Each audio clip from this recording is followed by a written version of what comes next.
the largest percentage of people incarcerated on marijuana is African American, and they start. Here's the deal: a lot of these, they don't have a criminal background, but they get arrested for cannabis, and they fucking go in the system, and that's it. And it's not that they got and arrested. This is still happening. It's not just that they got arrested. That. They didn't get arrested for doing something. A lot of the times, no. Can I search you for my protection? Well, what the fuck? We're not fucking. Yeah. You don't need no protection with me. Right. You know what I'm saying? No. So stop. But you can't quite tell, but I'm a Rastaman, right? So there's a saying. Fucking missing his. He's got a dread hat in the car. Yeah, man. But there's a saying with the dreads on the back. There's a saying that says, "Let go me hand. You're not me girlfriend." Yeah, man. Don't touch me. And just in La Mesa. I'm gonna play some Bob Marley when we get. Yeah, man. What is cannabis doing for you? Put some dog tags together, man.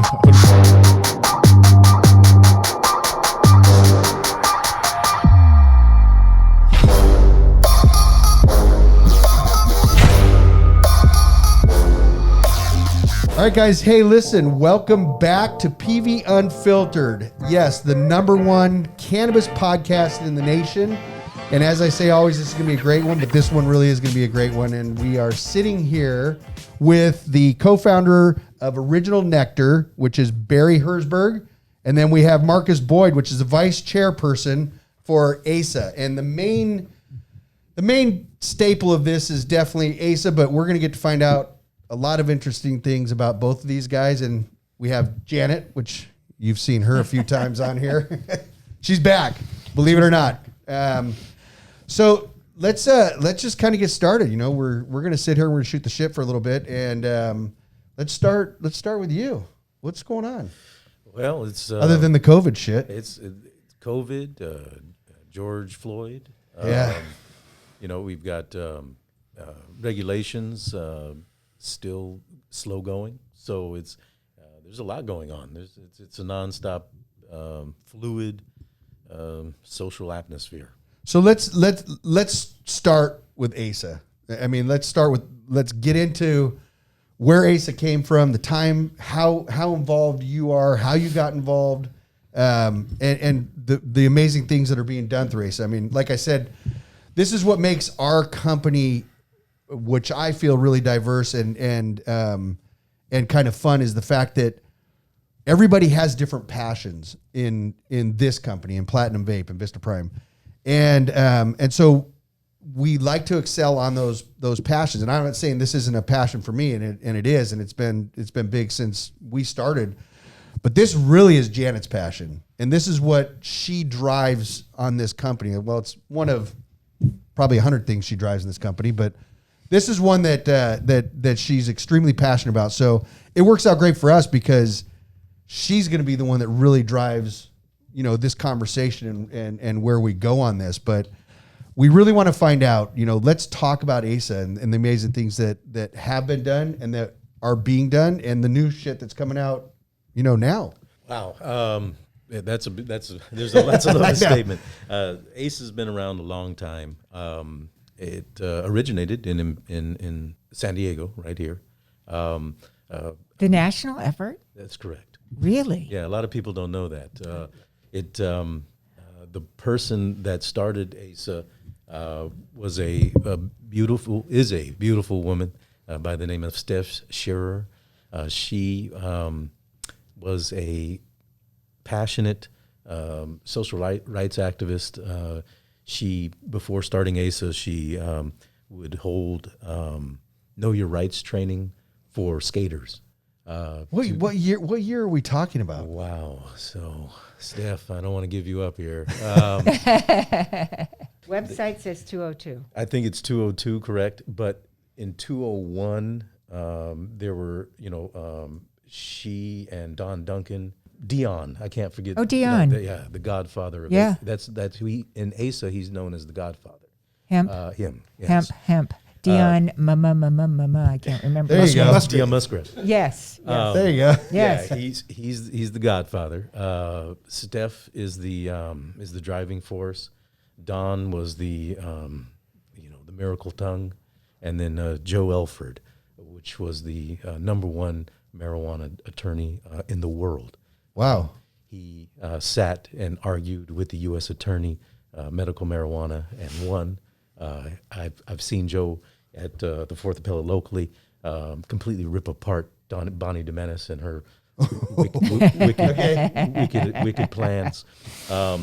He's if you Google any type of case law that is extremely significant in the world of cannabis in the early years from 2002 on, you'll see that Joe Elford was a contributing factor to every case.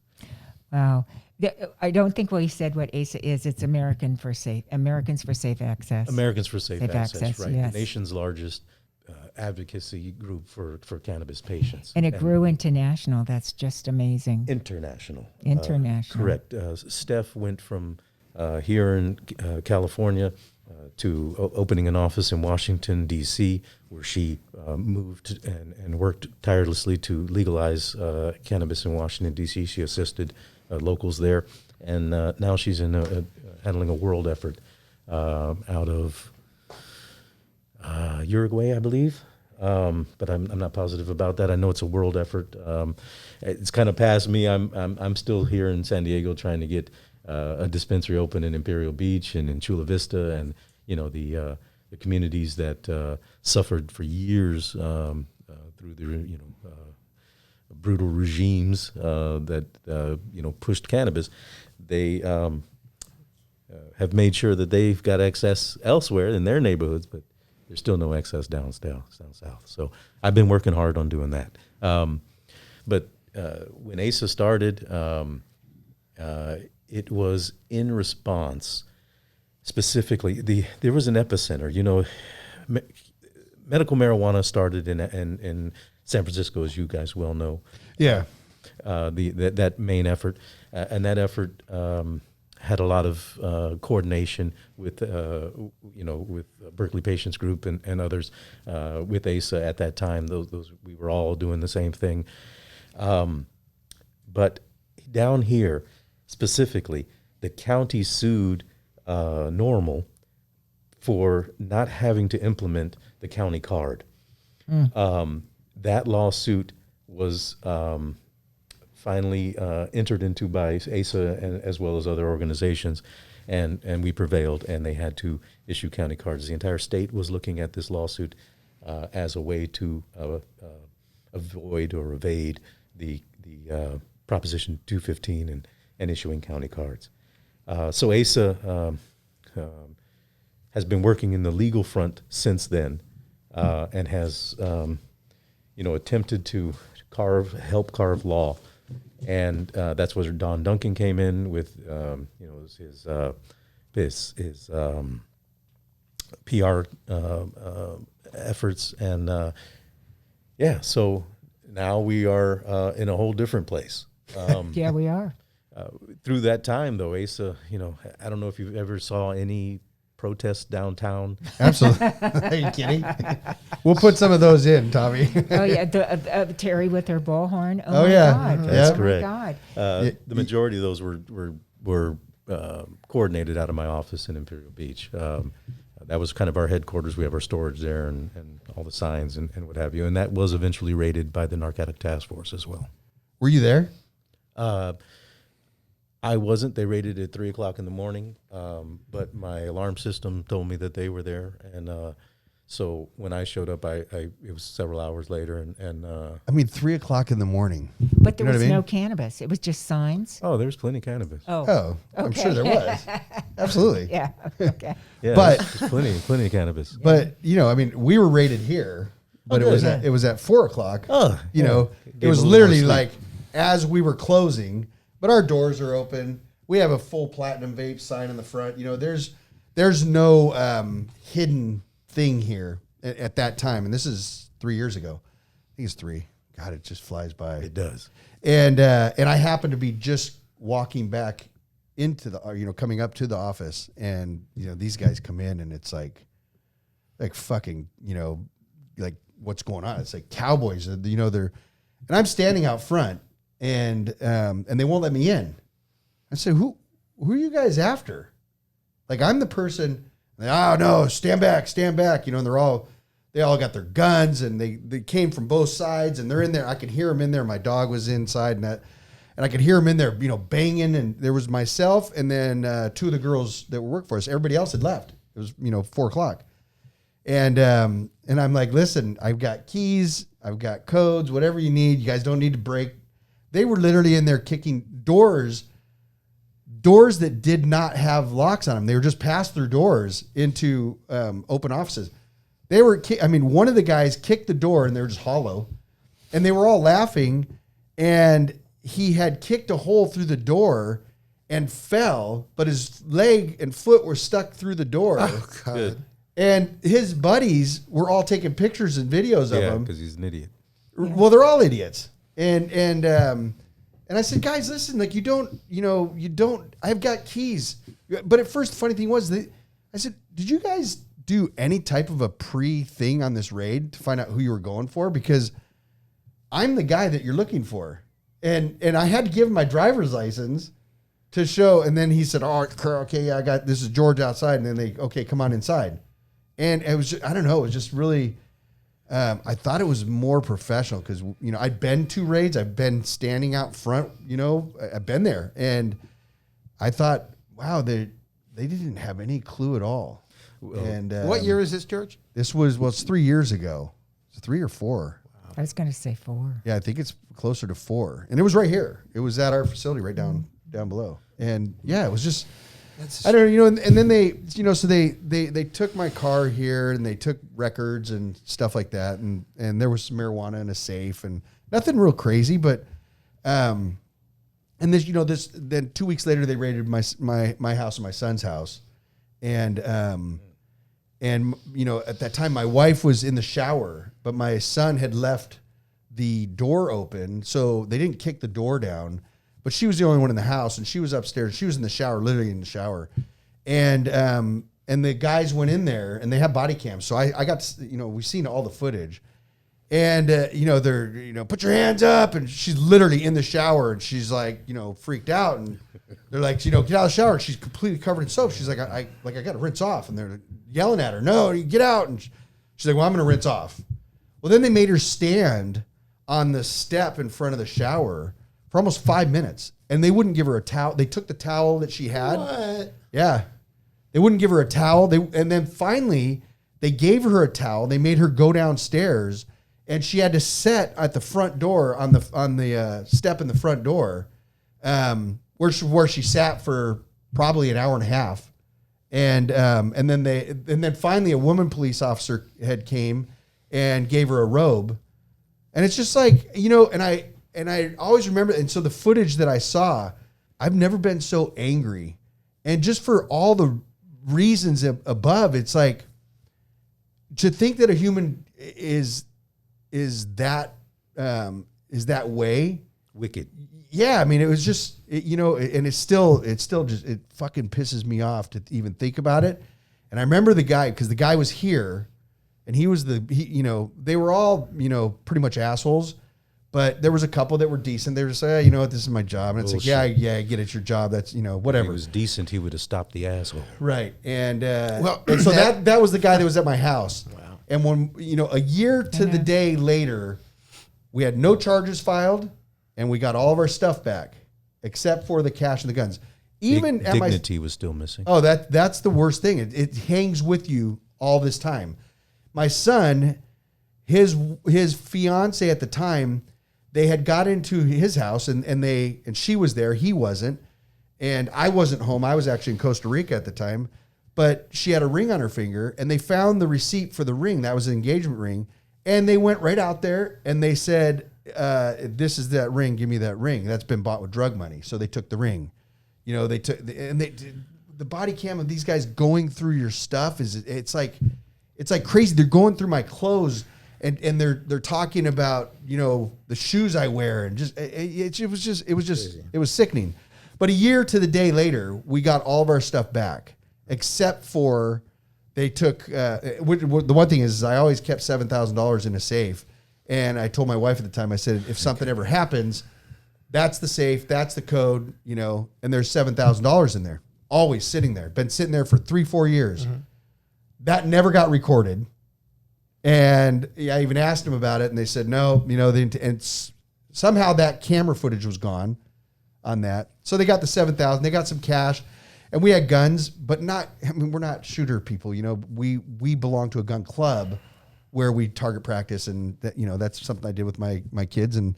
And so, they took the guns, but we got everything back. No charges were filed. And, and away we went. And then, our facility was licensed, and here we are today. But like you said, that shit hangs with you forever.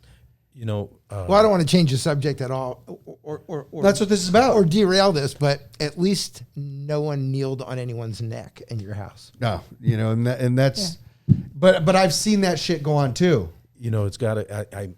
I'm glad you said that, because I'd like to go into more of that if I could, because I think it's important that people, and I really appreciate you sharing your story, and there's a lot more stories like yours. I know. We received a lot of those stories. We handheld and supported people through court, every single court event, in multiple cases.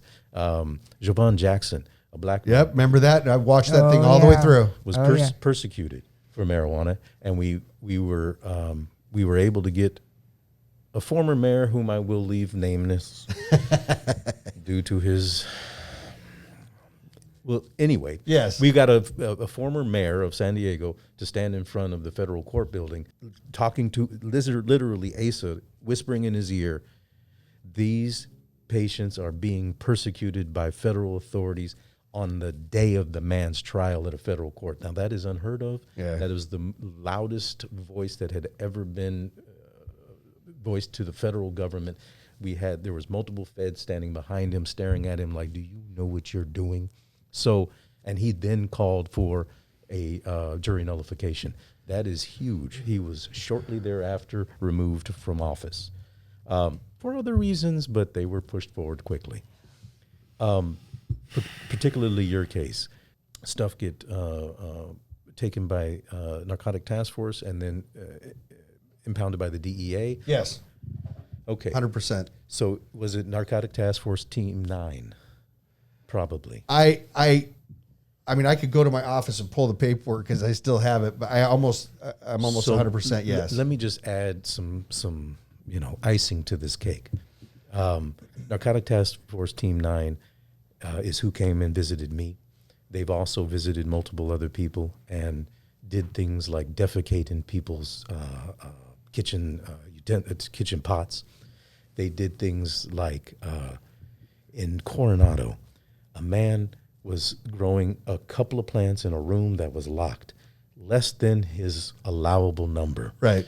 They took his kid to Polanski Center for no reason. The kid was growing up, going to Coronado schools, a regular, everyday, happy-go-lucky, red, white, and blue American kid. But you can't believe that because somebody was druggies. using cannabis. Yes. But it turned out he was just growing a couple of plants. They took the kid to Pulaski Center. The kid came home abused, sexually abused. They ruined the kid's life just based on cannabis. They've done that over and over again. Now, in my raid, you may or may not have heard of it, they were caught wearing T-shirts that said, "Fuck the growers, marijuana's illegal." Did you hear that? No, I don't remember that. They had T-shirts on that said that, and the head guy was fired because of it. Because we followed up with all of that. These guys were evil. Oh, they were the Vietnam soldier that didn't lay down his arms when the war was over. He stayed in the jungle and fought 2 years later. That's these guys. Right. They don't know when to quit. They're still there. They're still out there too. I'm aware. They are losers that stay losers. Now the problem is, these motherfuckers are they're retiring from what they're doing, and they're turning to cannabis business. Yeah. Mm-hmm. That's Steve Reed, the piece of shit, turned from a helicopter, sea of green, I can find any green, I will bust your ass, and he did all over this county. He's a piece of shit. Call him now. He'd love to help your cannabis business. He calls himself a consultant.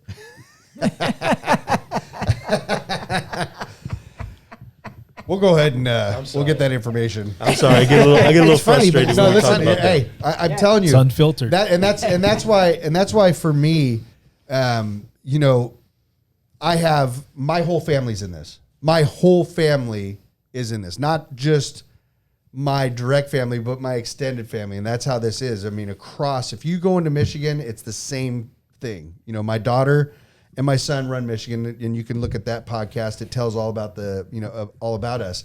And, you know, and I come from the background of cultivation, owning 4 stores, being robbed. I couldn't tell you how many times, you know, myself being robbed at gunpoint, my daughter being robbed at gunpoint at our store in Oceanside, and all these things, you know, they build you as you go along with this. And the one thing that you always, no matter what is going on, the one thing that you always should have is the security of a police officer, of law enforcement, regardless. And I can tell you, you want to talk about it. You want to talk about it. I've never had that. I've always had this. Yeah. Well, So I've never had that. Well- I don't know what you're talking about. but you would think that that would be the case. But we are, you know, we're automatically drawn as criminals, no matter how you look at this. And if you're doing cannabis, you're a criminal. Like and so regardless, if, you know, my daughter sitting at gunpoint in our store at 8:00 in the evening, while 6 other guys clear everything out. And then you call the police and they just look at you like, I don't know what to tell you. You know, you shouldn't be doing it.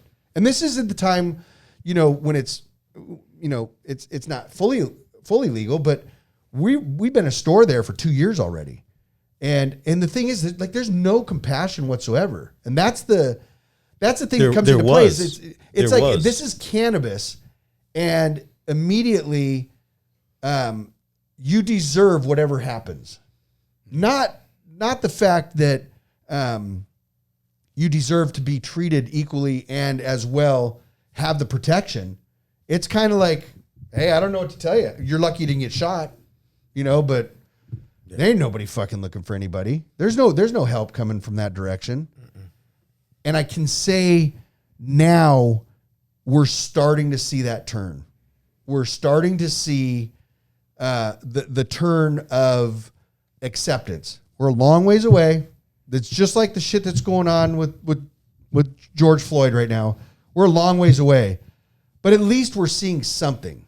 You know what I mean? And that I can tell you, but I mean, Well, what a mess. It really helps that Boehner went into hemp and cannabis, and it helps that Mick, who's the head of the Senate. I'm so sorry. Yeah, but I mean, but I mean, here's is what, involved Mitch McConnell. in- Mitch But McConnell here's is what's involved in happening. hemp. So it's the money. but It's here's the money but here- side. Always was exactly. the So, money. but Yeah. here's what's happening. It's just like you're talking about with the Steve.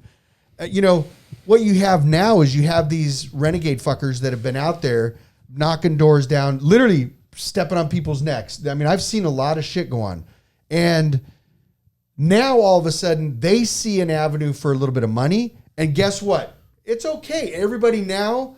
And the problem is that people then also jump on the bandwagon because it hasn't been okay. And now they go, oh, if Steve says it's okay, Yeah. it must be Be okay. okay. Okay. And that's where we run into a whole separate issue of problems, and the people are accepting it. That's a problem. is with ASA and the history, and now that various cities are opening up and states, right? A lot. It starts with medical, and then it gradually moves on. Where is ASA in Unfortunately, all it of this? moves on. It doesn't move with. Yes, that's true. Well, can you expand on that? Absolutely, I'd love to. When we lost Senate Bill 420, which was a beautiful law, Right. one that was drafted in part by ASA, you know, when I brought up Joe Elford, that man was brilliant. Written into that law that never saw the light of day was that it was legal to have a profit as a collective. And he had the argument, and he argued it in the fourth district. They asked him, they went into that area, although it wasn't part of the case, because they wanted to hear what he said, and he blew them away. They all just looked at each other like, oh shit, this is right. So that was a beautiful law that we should have never lost. We didn't have enough energy to keep it afloat, though, because, well, they had, in court, they were using machine guns on this law. They were every single possible way to try to work against it and to convict somebody anyway. They did, and in this county specifically. When we lost that for this new, regulation, we lost compassion. It was completely left out, and it was. You're talking about 64 and the 64, and the that's right. recreational part of California, Right, because the effort was then picked up and carried forward by a legalization effort, and luckily we still had Proposition 215, which they cannot take away without putting it to the vote. So, in there, the Compassionate Use Act does not permit anything more than what was in there without the Senate Bill 420 collective addition. So 64 lost that collective. That's where Senate Bill 34 comes in, the Brownie-Mary Act. That is putting back what Senate Bill 420 tried to add as a regulation. That's what Senate Bill 420 was, the Brownie-Mary Act. right? And if I could talk 1 second about Sure, I'm sorry. SB 34. SB 34 for the state of California, and hopefully will be reproduced throughout the United States. I have to do this. Is basic compassion. It is allowing the industry within itself to go through regular chain of custody of cannabis to have it down to a caregiver, a person in need, that will be free of charge and free of taxes. But I'm going to interrupt on this one because this baffles me as well. So our big thing as we started as cultivators, and once we, the delivery service, you've listened to our story, we couldn't sell because everybody thought we were cops when we first started. It was my son and myself. So we had what we first cultivated. Yeah, of course I do. We had what we cultivated, but we couldn't sell it. So we had started a delivery service. And this was back when there wasn't a lot of brick and mortar. It was a ton of deliveries. So we started delivering. And that, I honestly believe, is what really set the foundation of how we went from there to where we are now, because you start this as a cash crop. You start this as like, hey, let's go make some money. That was our introduction into that part of it. Immediately flip turned when we started doing deliveries, and we started doing deliveries to military, to vets and to people that were literally using this as medicine. And we went, wow. And I'm spending time with people. I'm spending time with vets in dark rooms that haven't been out for 2 months, and that's when we started to really, that light went off and went, shit, this isn't just recreational, have fun, get stoned. This is people that are using this on a daily basis to survive. Mm-hmm. And I have a ton of stories, and I can't wait at some point to go through all the stories of people that affected our lives. But that became our give back program, and we were very diligent. I couldn't charge people right for this, and didn't I feel good? First I felt like shit because I show up and this guy's been sitting, he's a military vet from Desert Storm. And he'd been sitting in his apartment for 2.5 months, and his wife was crying, and and it was like, and remember, and I know this guy, and I just, I couldn't charge for it, and then we collectively, Cody and I, started talking about these things and said we have to set aside specifically for this and be able to feel good about making sure that people have this. And we always said the people purchasing and recreationally were providing us to be able to do, the give back side of it. And so, we've never stopped. We've always continued to do that in every way. And when we had our stores, there's so many stories behind that as well. But now we're sitting here, and it's like the whole idea for this being caregivers and this, and we've got to create another bill for us to be able to give shit away. Correct. Yeah. How fucking crazy is that? But it wasn't like that. 420 had us set. Right. No, I get it. Right. But here we are sitting here where now we have to figure out ways. I mean, I'm talking to the point where I physically go and pay for stuff to give to people. We do this at store because we has to go through a store. So we set things up to purchase. The store then, holds them and the people come and get them from the store. We can't, I can't put shit in my car. Right. And drive over as I have and give this stuff to people. No. It now has to go through this whole process. Yeah, a legal chain of custody and all that. And I get it in some ways, but then it's like, why is it so difficult? And let me tell you why. There we go. Because the Compassionate Use Act and compassionate people showed up at court. They showed up at protests. They showed up at council meetings, and they whooped the big money's ass. All the guns, all the money, all the laws got their ass whooped by compassion. So when they went in to negotiate with big money people about legalization, they saw it as an opportunity to flip off all the compassionate use people. Right. Because we are the ones that put them in that position. Absolutely. So they got us back. So it's our turn again. Because we are the people, not them. But they're smart. They're able to craft things. They put stuff in laws. Just like we made sure, when I say we, I mean Joe Elford, made sure that Senate Bill 420 was bulletproof. It was bulletproof. Because when he put collective, see, a cooperative is defined in law. A collective is not. And so when you're not defined in law, that's interesting. That is interesting because then it goes to the dictionary. And so when they asked for examples, we would have brain storming sessions at the federal building in their lunchroom, sitting with some of the largest, the best, McCabe, some of the best attorneys on the planet, when it comes to defense. And we would try to craft how we would explain what a collective is. This was all the beginning of this law.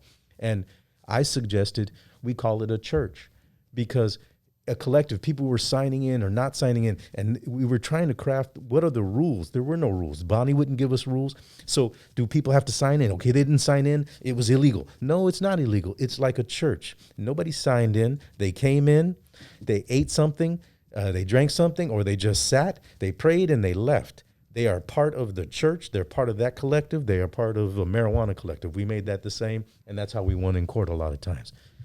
They did it on purpose to get us back. Yeah. Well, and Barry, It worked. it Yes. worked. And Barry, who I mean, from the time I've known you with the RSO, which is Rick Simpson Oil, which is, we all know, has saved many, many lives. So Barry, from the time I've known him, is the compassionate side. He's always been the compassionate, supporting children, supporting everything. Well, we screwed up, really. I think that had we stayed in some sort of recreational area, we may have been able to do what George did and to maybe fund that compassionate side. But we were stupid. We believed somehow that we were going to be able to take this to the next level and to be able to really do good work. And it just wasn't the case. Well, compassion wasn't at the table when 64 was drafted. No. So, Yeah. I think stupid's probably not the right word. You know what I mean? Well, I mean, I think there's looking back, it's hard to. Yeah, but the problem is like you said, looking back, and when you have so much compassion, you have so much drive. It's like that boat going through the water, I mean, shit's just going to the sides and you're just driving forward and a lot of times a lot of stuff gets left behind. Yeah. And idealists, we idealists have not done really great, had great success throughout history. And the fact is that because we were Some doing do. well, you do. This is you're dude right. named Christ. He's still hanging around. No pun intended. No, you're right. But I don't This know. sweet Jewish man. Yeah. Hey, I shake think that tree. I think that guy was Jewish. Wasn't he? There's no Yeah. I think he, Shit, we're gonna take this nobody down. get that Holy confused. shit. pretty sure. I haven't read a lot of the New Testament, but from what I know, Don't your eyes No, I go think blind. I'm not going. I'm not going there. I think you're right, and that's where I continue to say, on our part, I'm very fortunate. Cody handles everything in our financial end of what we do here, and once again, to go back into that, it was for a young person, especially at that time, to be able to see what cannabis is and was doing for people on the medicinal side was so important at that time, and how that formed him and his perception of where this company was going. And that kid, that our React Foundation, that's directly off the back of what we've been doing all along. And React being in play, I want to say 8 months, somewhere 8 or 9 months. Yeah. We've donated over $160,000. That's beautiful. That's excellent. That's just that has nothing to do with all of the other things that we do. How great is that? For us, it's I know you may have to edit this out, and I know we've talked about this a little bit in the background, but you guys are responsible for helping two of the most serious patients I had in the last 10 years, and I tried everything over the last two and a half years, right, to try and get some other group to supply. Step in. Yeah, to supply, because I was, we weren't licensed. Yeah. I was taking, I was taking a big risk every day. We were running a CO2 extraction operation right there with you without a license, and we knew that we couldn't continue to do that. And it was up to us to find someone to take care of these people. Right. Most of the time it was children. And we were just unable until you guys stepped forward. Yeah. And I just want to thank you. I can't even tell you. Yeah, we Barry appreciate came that. to me. Barry came to me, and he said, "I really need some help. I have 2 children, 2 families that cannot, except for the black market, find medicine." Yeah, and that's And I just went fucking right horrible. I went right to Cody, and Cody said, "No question, no question." And I'm going to be honest Right. with you. I didn't have any knowledge of that at all. Yeah. That's what I'm getting at with Cody, is the fact that we do this so much, and we used to sit together and vet who we did this for, because we started getting tons and tons of people, and then we started to see people coming into our stores, and we gave them free reins. And then they come in with friends, and we started to realize, okay, we need to vet this.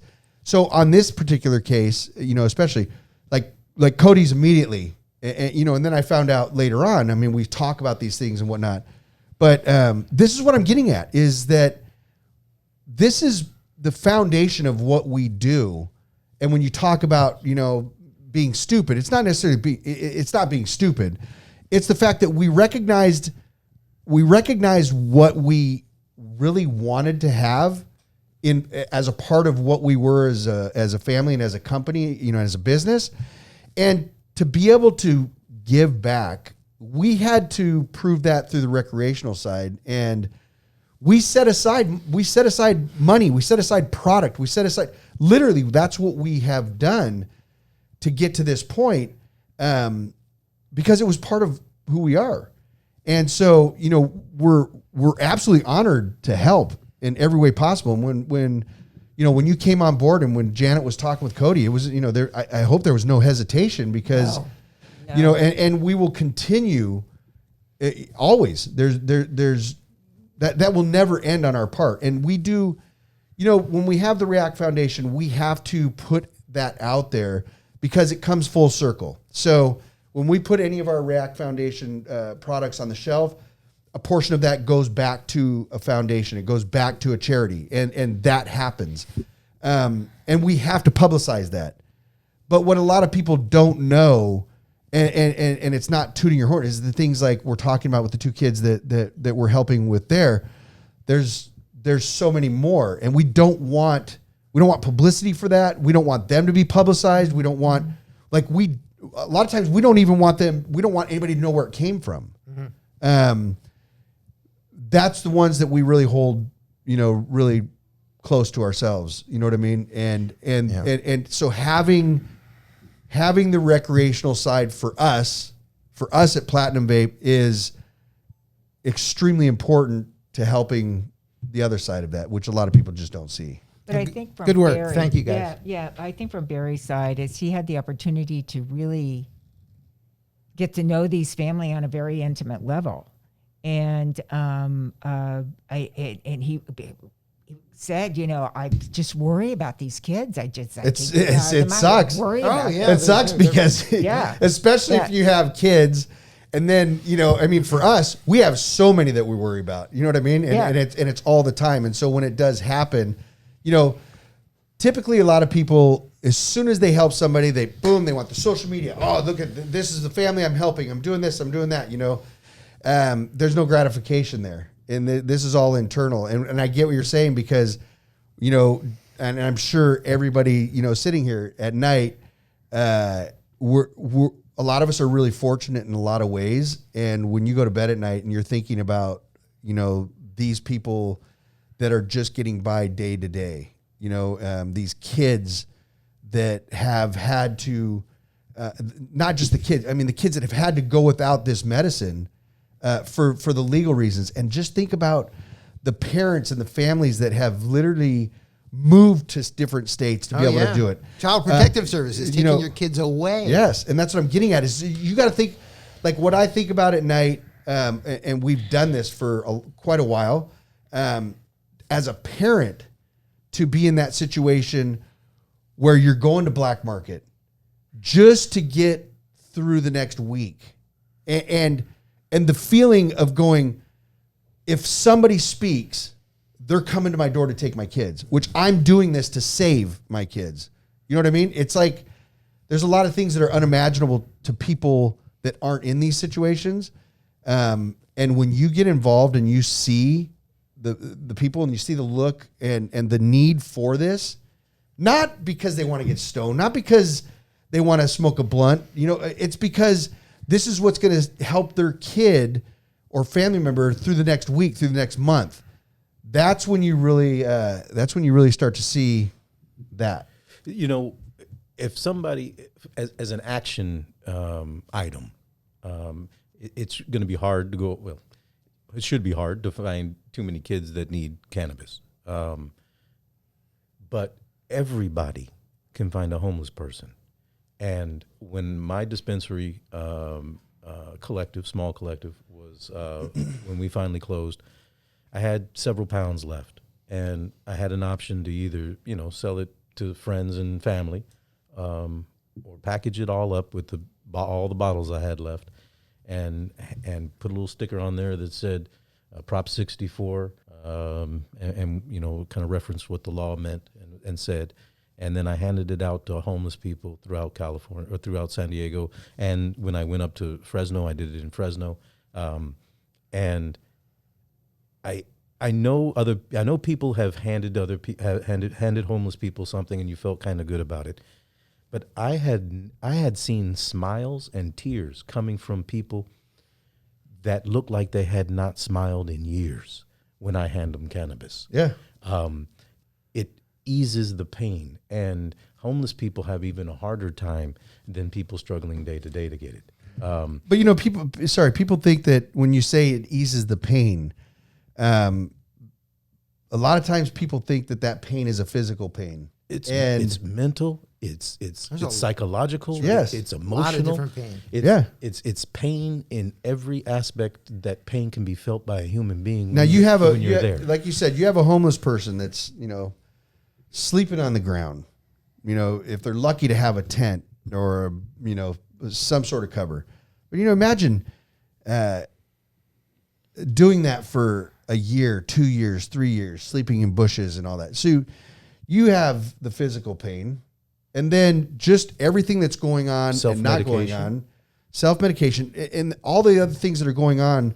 You know, there's so much you could talk. It's a whole different side of it because you're talking about so much psychological problems and that come from the fact of becoming homeless. Yes. And not that they had that before, but it's just, you imagine all of that, the worries and everything that goes along with that.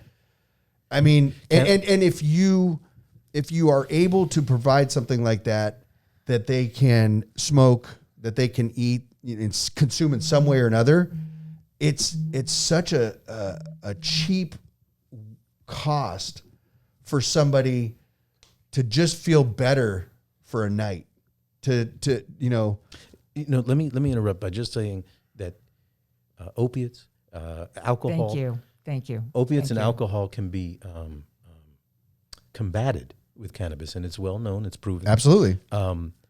It is a large problem in the homeless community because of its accessibility. Right.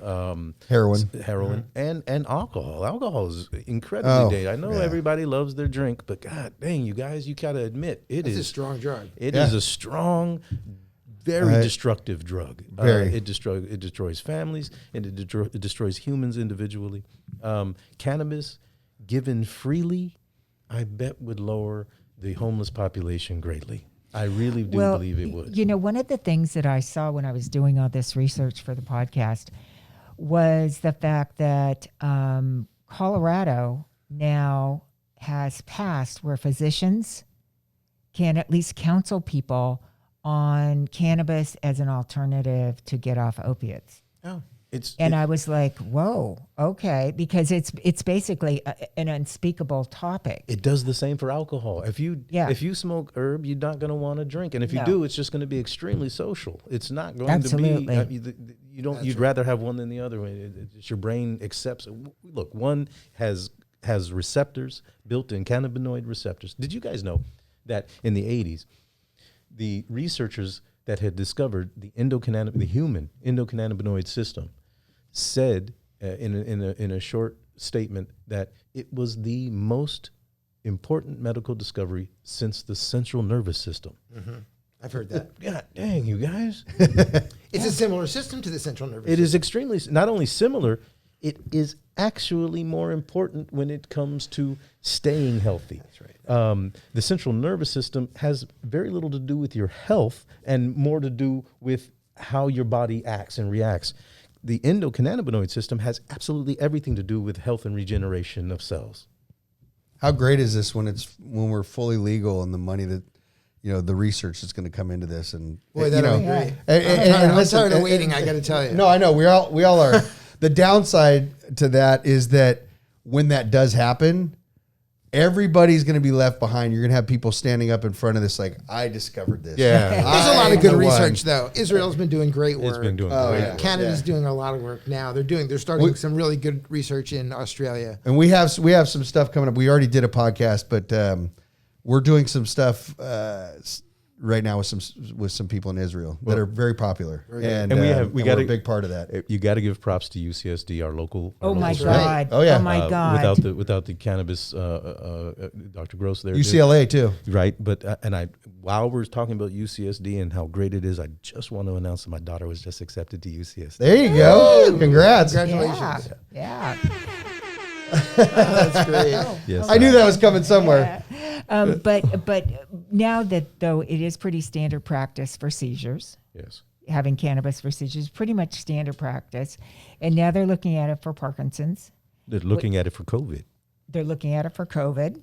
Absolutely. They really are. I know. It sounds crazy though. Then we all should be Not to me. protected. And there's, ASA. Well, that's why I didn't want to say it. You'll see in this podcast. We've already done the podcast. Right. We're waiting for this announcement to come out before this podcast. It's already done. Yeah. But yeah, we're. This is probably one of the most exciting times for us, and a lot of people. I mean, Janet may know a little bit. Tommy knows the most because he was here on the podcast, obviously. But we're like really excited about what's going to come out here in the next few weeks on man, if it our turns out that involvement. cannabis keeps you safe from COVID, Oh yeah, that's going to be Would that be that's what I mean. We could take our masks off now. I mean, I will tell you this, that I could go French kiss that we already know. I wouldn't get anything if it only takes cannabis. I will tell you this, that with what we know and the studies that we have already been a part of and have seen, and this is stuff from Israel, you're going to find out the people that are involved with backing some stuff that was done with Sanjay Gupta. There's some really big people that we are now so lucky to be a part of. And the studies that have already been done directly with COVID. The unfortunate side is that, we're still in that position where we can't say, oh, this is true to that. So they've asked that, and these are being done through UCLA as well. Yeah, we're excited. I can't wait. It's been one of those things. I know. I can tell. I can tell you I want to tell you. I want is. to tell you, and it then is you can because cut this out. because this is honestly, it's probably for us. It's one of the biggest steps that we've ever taken into this zone.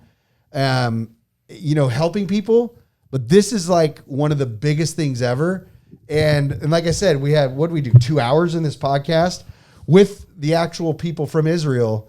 One person actually sitting right here. And so I'm just like, I'm so excited for this to take place. Did you ask about the patenting and everything, the sharing? Good. Everything. I'm interested to hear. Yes. This is big for us, but as always, we can't say shit right now. Yeah. So we're Good excited teaser. about that. That was a good teaser. Yeah. That's great.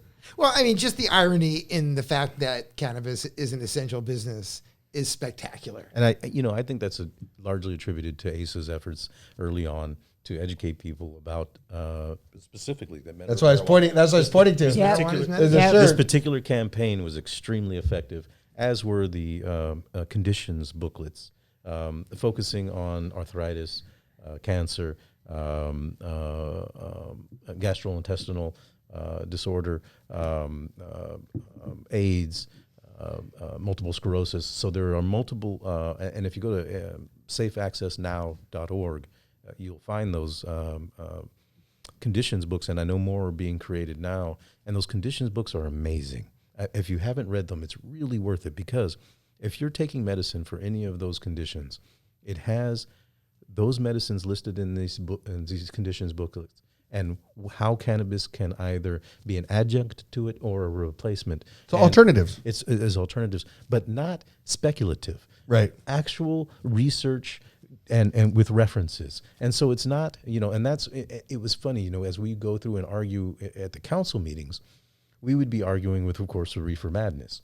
And oh man, It's still there. oh yeah, it hasn't gone away. But what I would try, and some people, there are some what I would consider people that at least think they're smart, and FBI is full of people with degrees. So shit.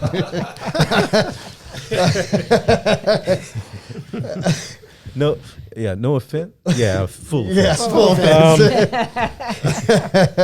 I like you. But these are intelligent. Just so you know, Tommy's a 20-something year retired FBI. No. Yeah, you saw the podcast for the FBI. Yeah. No, Navy Navy corpsman. Yeah, I was an IC-man. Yeah, man. Made sure the communications were good on board. Now, So before you go, is it? And I have to ask this question because it's in my head right now, and I forget shit like really fast. We all have that problem. Do you find like back in the day when and I know for myself too, when I would tell somebody that was opposing to cannabis and whatnot, and I would say, it's just amazing what this plant does medicinally. And as soon as you said, medicinally, oh fuck, here we go. Yeah. Another one of these people going to talk about this and that. yeah, they talk about yoga and Right. Alternative healings, and they don't want to talk. They want to talk about pharmacy. They want to talk about what their doctor can prescribe. But back then, and you've been doing this long enough that you've come through this channel that back then it was everybody would call bullshit on you in a second. Now for myself, especially now, is it true for you guys as well that now people are starting to listen? And Starting. Yeah, that's what I'm saying. I'm not saying that they are. There's you're people right. starting, because now what you're finding, and this is how this thing is expanding, is everybody in some way or another is affected by cannabis. It used to always be negative. Oh, my fucking kid smokes weed. Oh, my this. Oh, my that. You know, now you're hearing, oh, you know what? My grandma has this. My dad had cancer. My dad, you know, they were using this. They were using this. What it takes is grandma or grandpa, yes, it does. mom or dad laying in a very, very critical and painful situation, and them having either a hospice person or just seeing it on TV and watching their family member maybe not being in pain, but so heavily dosed on morphine that they're no longer with you anyway. So they say, and then they hear that it went good for somebody else's grandma. And at the point, even the biggest haters in the world are North County marijuana haters. I forget the name of the group. They're at all the events. I know you're talking about. We little fucking ladies, dealt with. the Sure. little ladies. Yes, The yes, ladies. we had those The in ladies. Oceanside. So Oceanside, you know, our first store that we owned was up in Oceanside, and once again, we were working with oncologists even at that point in time, and which was amazing for us. And so there was a guy that was the financial advisor and accountant for Palomar College, and his wife, which was a high school teacher. She was 51, 52 at the time, and he, you know, same age, high school sweethearts, never smoked cannabis, never did any cannabis, believe it or not, in their whole life. And she had gotten cancer, and it spread through her body and into her brain, and visual tumors everywhere. And they had 4 kids. And I remember they came to our office, and he was helping her in, and I was watching him walk through. I was watching the cameras, and they came inside, and I knew instantly that there was something more than just the normal person walking through the door. So, you know, I had went out and greeted him, and we started talking, and he said, "Hey, you know, my kids, they told us to try to do something, and our doctor had said," we were on a list with the oncologist, had said, you know, "We can't recommend, but there's a list, you know, start at the top." We were at the top. There wasn't very many people on there. And so we sat and talked and went through, you know, she was heavily sedated on morphine, and they just said, you know, a certain time she's just not with us, but she was physically in our store, and they felt that they needed to bring her, or the husband did. So she couldn't smoke, but she could eat, and she liked caramels. We didn't have any caramels, you know, I mean, but we had some gummies at that time and whatnot. So we worked together and said, hey, let's just start with this. And so she had went home, and once again, we'd given some muffins, and, you know, at that time, and then my wife went and made a batch of caramels with cannabis, and the husband came back. He said, "Wow, you know, like, she slept through the night." That was the first thing, and an important thing. It is one of the most important things when you're going through that is to be able. It is to sleep. We don't. You know, a lot of people take it for granted. Even if you don't sleep that many hours, just to sleep a couple hours is big. And then the pain-free side of it. And then 4 or 5 days later, you know, he came back, and he was just like, and the look on his face, he was just like in big hugs, and, "Oh man, you know, I got to thank you. Like, she's this, and my kids they're there, and she's having dinner." Just like you said, it's exactly what you're talking about. And, you know, they're back. I mean, she lived for another 2 months. Right before, you know, she had come in the last time that she came in, because he was constantly the one coming in and getting the product. And the caramels, she loved the caramels. And so she, you know, she had come back in, and she just, it was a tough one, because it was her, you know, her time where they all knew it was going, and she took the time out of, you know, the last part of her life to come in and basically say goodbye. And I mean, there wasn't a person that worked for us. There were people in the waiting area because she'd sit on the couch. It was like one of the most memorable things that I have ever had. Get you. Yeah. It's fucking. It was unbelievable. And we're talking a lot about quality of life, which is obviously is vital. But remember that cannabis can, when people would contact us, my first question was always, there's two tacks that we can take depending on how you're looking at this. Do you want to aggressively go after the disease with cannabis, or do you want to improve your quality of life while you wait? Right. And that's your side. And that's the amazing thing, though. And we talked about Charlotte and yeah. Unfortunately, she just passed away. Yes. Yeah. But when someone sees, that's the situation. As humans, I think our problem is if we don't personally feel it, the only other thing that seemed to work in cannabis that I've seen is when you see a child having convulsions. Yeah. That can't be stopped. And then the only thing that works is cannabis. No one can deny that. Right. It doesn't matter what side you fell on before. The kid's not faking it. Oh, well, listen, when the DEA. And that's the only, I think that's the second biggest thing that happened. But if you remember when that came out with Charlotte Figge and the Sanjay Gupta thing, I could remember after that, I'd listen to people talking and say, "Oh, that was all staged." Oh, they, that didn't happen. I mean, literally people, and I'd just be like, "Are you fucking kidding me? Wow. Like, do you think that That's a new degree of ignorance. Do you think that a mother and a father that came from a military background is going to stage? For what gain do they and get how would you out of get this? a little kid to do that anyway? Exactly. So I mean, And it's you not see realistic. I mean, you're really putting your family on the line. when you do Exactly. that. Yeah. That's what I mean. What do you think they gain from that? Yeah. Well, even animals, dogs, I mean, they give horses. No. And And all of CBD it, really was a foot in the It door. was Huge. It was huge. Huge. It's an important thing. I know there's a lot of opinion about that. In fact, I gave a little talk once to the group at ASA about CBD, and another subject. But, Yeah. ASA really relies upon science, and the science behind the pure extract cannabis or pure cannabis through UCSD was all that we really had to work with.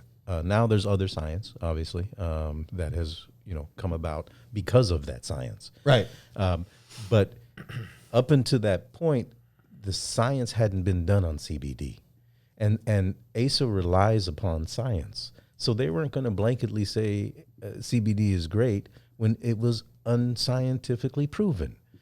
They could say that full cannabis was great. There was 13 studies by UCSD. They were paid millions of dollars by the state to prove harm related to the use. Crazy. Right. Yeah. Every single study Crazy. proved I remember when the doctor opposite. that did that came and talked to people That's at it, ASA, with and we ASA, were all, correct. but wait a minute. And he explained that, that it was only funded to find Only funded negative. to find negative. And they couldn't tell us anything positive. And when we talk it. about Israel, I was furious. I've heard Israel say, thank you very much for determining definitively that there is no harm related to the use. So now we're not going to study that. Right. We're That's moving good. forward That's from good. there. You're You know right. what I'm Yeah. saying? Yeah, And leave it at that. It had to be done. You're right. it had to be done, Had and to it be was done. done. And California paid an enormous amount to do it, and then still fought against it when it got there. But that's the art. When you those intelligent people, when you appeal to their intelligence, you appeal to their intellect, their ability to write a dissertation, and you say, "Now listen, there are dissertations about this. This is not Real shit. This is not reefer madness." Yeah. Now, if you can swallow the reefer madness for just long enough to actually read and study about it, then you'll invest and shut the fuck up. That's it. I mean, that's what we've been And I saying. think, and that's the here and now. I mean, we always say, the hippies brought it to one point and handed it over, Yes. and then and they And go, that's funny. That's what brought me in. I was going to say, shit, I was selling weed in 1973. When California Normal in guys, wait a second. Hot off the press. Hot off the press. We have a hippie here, other than Janet. yeah, when, no, we have a lot of fun stories. Yeah. With this shit. But I don't think that there's a retail or brick and mortar or owner or anybody who's ever been a bud tender who hasn't been touched by a story. Hasn't been touched by a story. I remember my story, I was like, holy shit, was a guy was going, he had just gotten back from Iraq or Afghanistan, one of those horrible places, and he had a pin in his collarbone or up here in this area, and it was coming loose. And he couldn't get into the VA for another 2 months. And it was extremely painful. I mean, he was in pain. And he was going to Disneyland with his son. And he said, I really want to be present. And if I take the pills, I won't be present. Yeah. So I made him peanut butter or something to be able to take to microdose kind of all day long. He came back, and I mean, You're an innovator. And he threw his arms around me and said, oh my God, thank you. This is the first time I spent any quality time with my son since I got back from Crazy. duty. Yeah. And once you have one of those people touch you, it's because you know that you didn't change their life, but you gave them something that did. Yeah. It's just, it's a wonderful, wonderful feeling. It feels great. It feels great. So that's why when we talked about the kids, I was like, fuck, well, we're going to figure this out. What year was that? Do you remember what year that was? Yeah, it was 2012. Okay, so you don't remember. 2012. That was great. Do you remember? It was 2012. Well, I had to remember. No. I blacked that part out because we got shut down. No, So of no, course no, I that's Mother blocked Earth. that. Yeah. So I blocked that out. it's funny because there have been times that, and you really think about it, it's like I almost wish it never happened, because as soon as you are, I call it like heroin, I guess. I've never done heroin. But you're addicted right away? Yes. Yeah. It's like that fucking switch. As soon as you get that feel good feeling, it's like a heroin. But to isn't me. that good? I mean, I try to explain this to people. People say, oh, you get a lot of, I'm sure everybody here gets it. You get a lot of pats on the back, people saying, oh, you're compassionate, and you get a lot of nice things. And I've always tried to say, oh, it's the plant and it's a big movement. And I'm just like your one vehicle, tiny little vehicle, right? Yeah. But the fact is that you get so much more personally back from doing something like that. You feel guilty. Almost. Sometimes almost you feel guilty. Like I do. I think I'm doing this for myself now. And not I am now. I listen. You actually said it right, because that's the truth. Like, I am now doing it for myself. It's my high. And when we went out a couple weeks ago and we did this giveaway, I mean, I know it's $20,000, but it was literally, it was over $20,000. But when you are helping people pay their rent, a lady literally sitting on her porch on a Saturday morning down in Logan Barrio, on her porch, that's okay. This is my day. This is my life. This is it. And here comes this fucking guy, me, and these guys, walking along the street. Hey, how you doing? Could you use some groceries?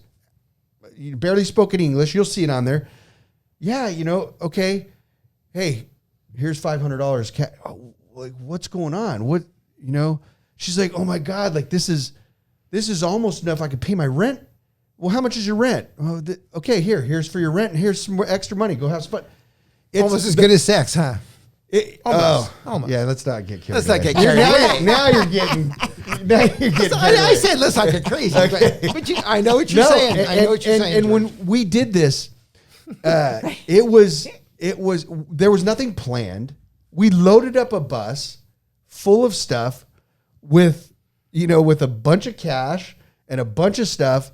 And we went and Janet, went grocery shopping, and when we went out, especially in this time with everything that's going on, we jump out of this bus and people be like, holy shit, we had one lady that took off running. and it's on camera. You know, I mean, You're a scary looking dude. I George. put groceries in her car, and you know, I mean, it's like these things. It is, and I told everybody that was with us, before we got going, I said, listen, if you haven't done this, you're about to experience something that I love. I'll change your life. And I had somebody. I did an interview not too long ago, and I don't remember which one because we've been doing so many of them. And they were asking me, and I said, I've gotten to the point now for me that what I enjoy the most is the give back. Yeah. And that is truly what it is. Like I enjoy so much of being able to give back that I'm fortunate because if Cody wasn't here, bro, it's we'd be real. sitting- It's a real pleasure. we'd It's be not sitting outside on a It's not curb somewhere. imaginary. You know. No, it's no, not it is, That's and that's why I real say pleasure. The Yeah. truth is that it is once you get bit by it. You see it in movies and stuff. It's real, guys. I swear to God, it's real. Well, watch little kids. You know, my brother. I that's won't when it tell a gets you long the story. most. My brother has two little girls, and when they were little, very small, he would take them to the soup kitchen, and they caught the bug, Right. And it was impossible to give them gifts after that for their birthdays They want you to donate right. to the kitchen. They would go and get something they already had and donate it. And it started when they were little. Crazy. I'll tell you funny. Before I don't know, we're probably not going to get off this, but we were talking about homeless people, and so we made oil, and for the first couple of years, we didn't make tincture. I'm not sure what happened there, but we just sold RSO, Right. and it was available in a few shops, so we had put it in syringes that were kind of inserted into a medicine bottle, so it Right. didn't look too scary. So I used to keep these in my 5 or 6 grams in my console in my car, and when you get to a corner and someone is in need, Right. I would hand them out. But of course, it's this weird thing. Yeah. It's a syringe, and it doesn't even look like a syringe, and nobody can figure out what the hell's going on. Right.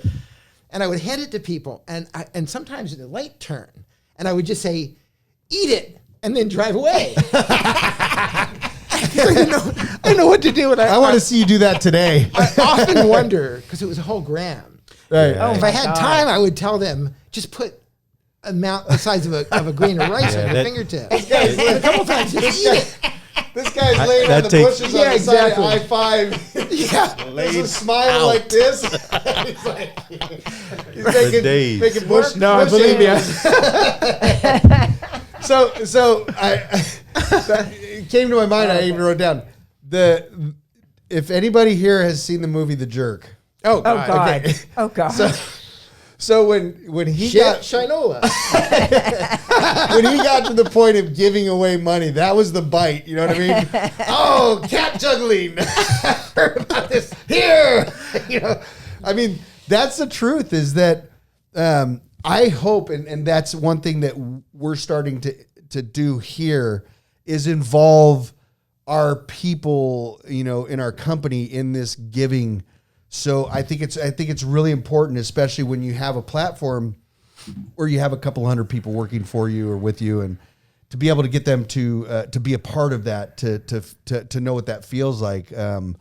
It's amazing. And so, you know, we've gone. I don't know what freeway we started on, but we went down so many different freeways. But I mean, going back to ASA, I think to really understand ASA and that we could do this, you know, 100 more times, and we will if you guys are willing to come back on. Sure. And at some point, you'll be able to see their faces. Maybe you don't want to, but oh, there you go. Shit, you knew he was going to throw one out there. Oh shit! Freeze frame those, Tommy. Yeah, right. I think what's really important to understand, and this it's a great honor on our part, you know, especially is to know nobody will ever understand what you guys have not only gone through, but given up. You know what I mean? Selfless. This is another act of selflessness on what you guys have done for this industry. And some point you guys are going to be writing books. And if you're not thinking about it, you really should, because there's so much background sitting at this table, and that's so interesting to people to understand and do audio, because audio right now is going nuts. So, I mean, it's so much easier. But to understand what you guys have done for the industry, and not what you've done, but what you continue to do. And even on the level, like without people like yourself, and as far as ASA goes, this isn't like a big, there's not a big money pot there. You know what I mean? Oh, These hell people, no. ASA was funded. I've never been so broke since I entered this damn industry. ASA was always funded by grassroots at all times, and its members, and it's it's higher. The bigger the member was, the more that they contributed. And I think Tommy will put in all the literature and the links and everything that you have. It's so important that you guys get this information to Tommy, because he puts it on there. It's one after another, and as these go through, people start to really understand, and they'll get to see what ASA is really about. And it's not going to come from this podcast. It's going to come from the links and whatnot to be able to understand this better. And trust me, people will go through, and I'm going to be one as well. Well, come to the meetings every month, last Tuesday of every month. Meetings in Claremont. What is it, Elijah's? Yeah, Elijah's. We, obviously we're paused like everybody else now. That's so right. we are doing some, like some Zooms and stuff. some Zooms and things. And we hope to be back. And I want to thank you guys for coming here. Yeah. I mean, I know. And let's mention Terry Best a couple of more times. Terry Best. Yeah. Oh yeah, Best. Absolutely. Unfortunately, she's not here, but in specifically in San Diego, we can't stop without mentioning a guy named Eugene Davidovich. Oh yes. Oh, Eugene. Eugene. That man was Yep. the cameras locked off on him. The Eastern European accent, the in-depth knowledge of cannabis law. And Bonnie Dumenis's, fierce fight. Why do you against keep cannabis. saying that in here? Well, That because name. That name does. I know. It's like I feel like all of a sudden we're enemies. it was an important part of cannabis. It was she made us prove beyond a reasonable doubt that she's absolutely stupid. Listen, she did that on her own. Yes, she be did. serious. But she allowed us to carry the entire. We brought cameras. Oh fuck! I could have done without it. I could have done without all that. We Trust all me. could have. That's the truth. That's a tough one. People died in pain because of her. Oh man, people's and lives. And were you want ruined. to talk about the biggest hypocrite around? Yes, the Yeah. biggest hypocrite Absolutely. around, especially because of the fact that her partner used cannabis. Correct. Let's get off of that. Yes. I want to because one thing that I want to do before we end this part, and we will have more of these, and a bigger table. One thing that Janet wanted to, and I'm surprised she didn't jump in, is what is going on with Last Prisoner, and what is your? Are you involved? I have been. Okay. It's a program that hasn't changed at all. It's still active. There, the same or more number of people are incarcerated because of just cannabis, or there's sometimes some extenuating circumstances that cannabis should not have been a part of. As we're all enjoying our freedom, there are people that are still languishing in prisons that are For there as little as a gram. for as little as a gram. For as I little don't as a care gram. if Oh, it's crazy. but I don't care if it was 5 pounds, 50 pounds. Right. There's 50 pounds down the street. There's 50 pounds around the block. Cannabis. There's 50 pounds right downstairs. you can't make. Yeah. Yeah. You can't make RSO without pounds. Right. And RSO is a healer. So it's evil that what they've done to people, and it needs to, Well, and primarily the thing that I love about Program. the Last Prisoner Project, it's and yes, I know that it was founded, by the D'Angelo group, but it has taken the spotlight and put it on the ridiculousness of it all. A white kid could go into a community and, have a bag of weed, fine, let me get the weed, go away. But most of these prisoners who are primarily in the South at this point in time are. No, they're not. There's plenty in California. They're not. Are there plenty I in think you're wrong California? on that one. Yeah, I'm calling bullshit on that. Okay. Yeah. Okay. Dude, listen, We're we're gonna fucking start another California. I thought there was an immunity thing. It is bad. This is where Hey, What? I said, don't choke him out. this is where I I actually thought get there was choked an out. immunity federal. thing. Federal. No, this is where we Federal. actually I get federal. choked out. Oh, federal. So Okay. so this is where and I'm getting more and more interested in this. It's funny that she brought this, on the last prisoner side of it, because I've been watching a lot of stuff on incarceration and what's happened in the last 20 years, and people that are in prison and have been for 10, 15 years for transporting 20 pounds of marijuana. Yeah. Why the fuck is it so hard to get them out? right? Like I do, like okay.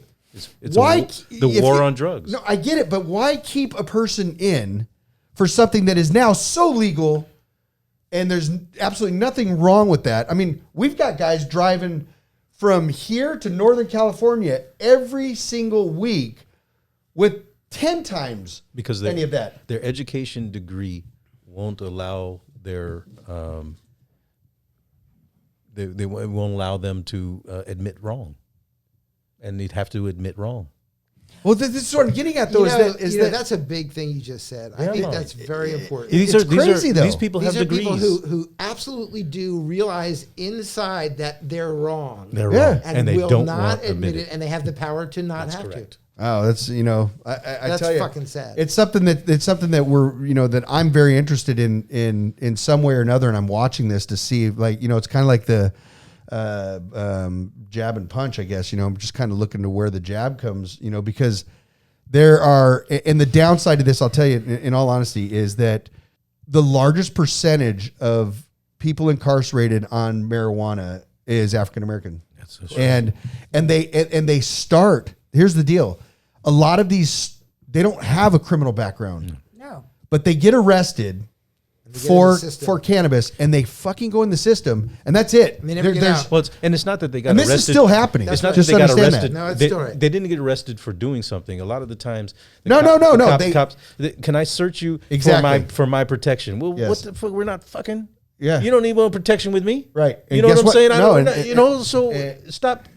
And you But can't to- quite tell, but I'm a Rastaman, right? So there's a saying. Fucking around- missing he's got a dread hat in the car. Yeah, man. But there's One of a those saying. hats with the dreads on the back. There's a saying that says, "Let go me hand. You're not me girlfriend." Yeah, man. Don't touch me. And just in La Mesa. I'm gonna play some Bob Marley when we. Yeah, man. But in La Mesa, that's what the cop did to the guy. He was putting his hands all over him. He wasn't his girlfriend. Don't Right. touch him. And then the man got mad. I had the same incidents 2 weeks earlier. You know what I'm saying? I didn't go to jail, but I cussed him out like you wouldn't believe. Anyway. But the difference being, and listen, I'm not ignorant to this, is that if you took myself driving along the road or sitting on a park bench, let's say, across the street from each other, and there's myself and then there's a black man over there, and we both get approached by police officers, I promise you the way that I'm treated It's different. is completely different. And the outcome of that situation 90% of the time is going to be different. Yes. And now the people that say yes, maybe, but if you just do what they're told, what they tell you to do,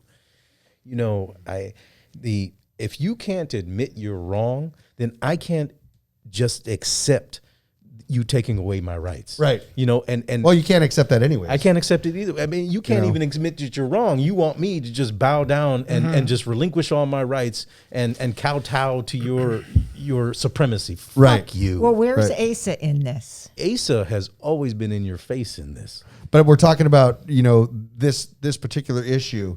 That's what my question was. Yeah. Is like what ASA has been pushing strongly for equity in this opening up of market. And if you look at who's open, you see equity is missing. not just who can open, but where can you open. Right. If you look at the districts at who can have a cannabis dispensary, now you break those districts down by who's brown, and you see what is open and what's not. You know, how does all the brown neighborhoods have no cannabis? District 4, this is ridiculous. But yet most people are arrested. Well, and That's the and most you know what I people mean? arrested, the most people that did time, the most people that fed the system. You know, before when we discovered that the sheriff's department had a list of everybody that was in prison or in their jails locally here in San Diego, detained, and they had it broken down by the crime. There was 4 different crimes that were related to cannabis, and if you combine those crimes, it was half of the jail population.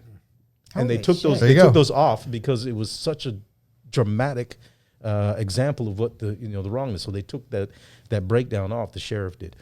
Gore, your wonderful sheriff, Gore. Well, I mean that's why I think last but not least, I mean, once again, I mean, we're 90 minutes. You believe we're already an hour and a half. Sorry about that, into this. guys. No, this is great.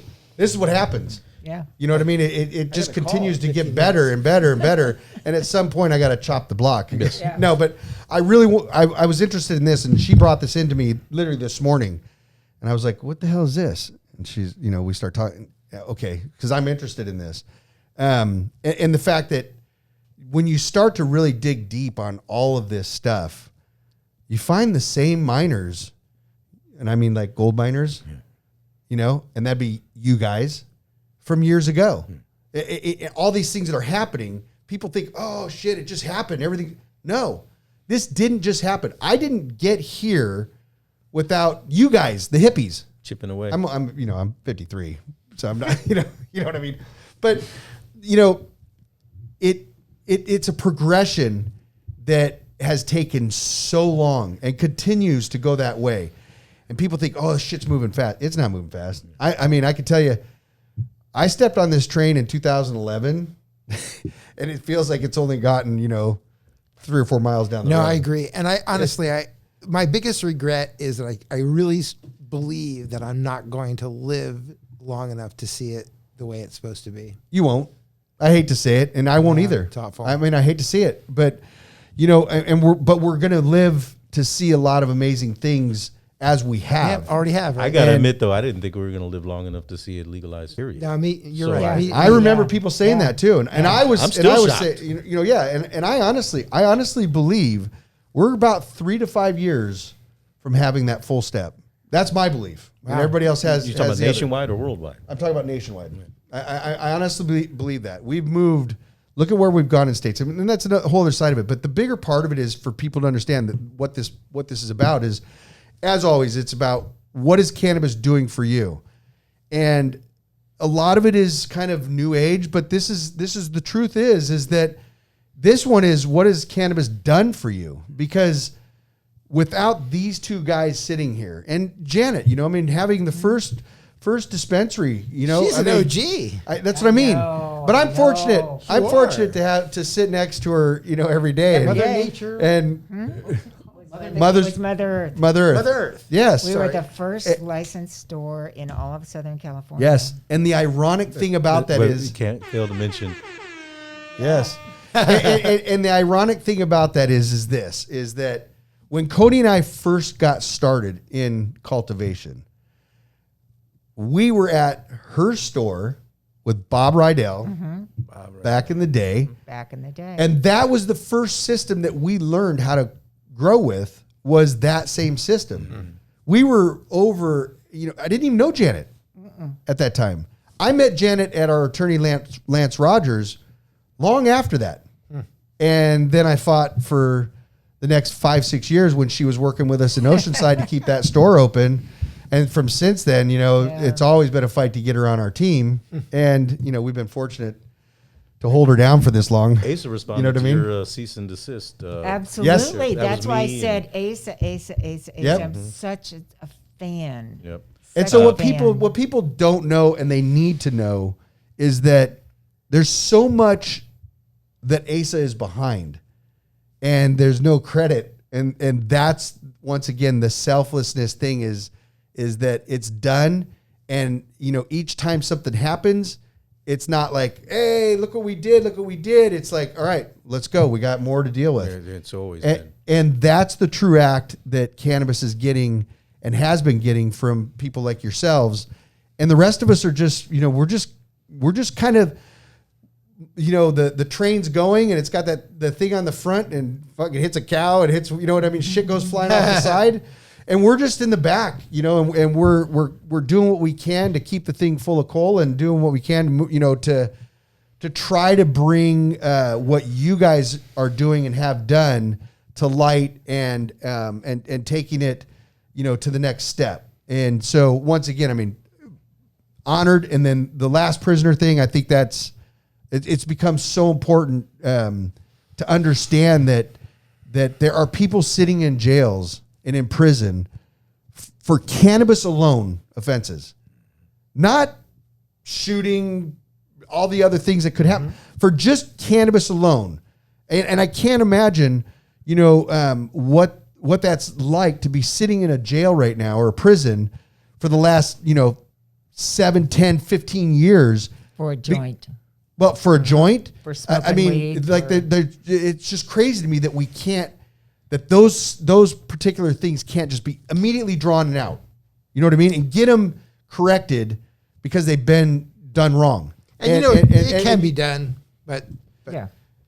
Yeah. like So you I mean, said, they don't want to admit they're wrong. Yeah, Right. Eddie Leap did a lot of time, and it was full compassion, and the whole, there are people that are doing time for compassionately providing cannabis. Yeah. And federal time, and there's no way, there's no early outs, there's nothing. Crazy. There's no recognition of legalization. There's just this bullshit system with highly educated, ignorant ass people. Yeah.